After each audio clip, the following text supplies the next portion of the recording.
حبیب خدا گفتن کسی نماز جنازه میخواند یک قرات ثواب در نامه اعمالش نویسنده میشود. یک قرات ثوابش مثل یک کوه احد که و خیلی اندازه کلان دارد، مثل یک کوه احد گفت در نامه اعمال شما خداوند ثواب می نویسد.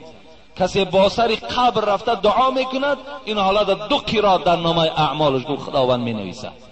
که به خاطر ثواب میریم ما، به خاطر که پروردگار همه رحمت و مرحمتش بر نسبت این مؤمن روا ببیند. ما باید که همچو یک برادر مسلمان من گفته، همچو یک قرض و همچو یک از واجبات ایمان دانسته باید در جنازه چی خواهر باشد چی برادر باشد باید اشتراک کنیم. اگر ما به خاطر آن که وای مثال پول میدهد یا زیادتر میدهد اگر رویم، این حالت ما و شما از ثواب جنازه هیچ چیزی برخوردار نمیشویم. حبیب خدا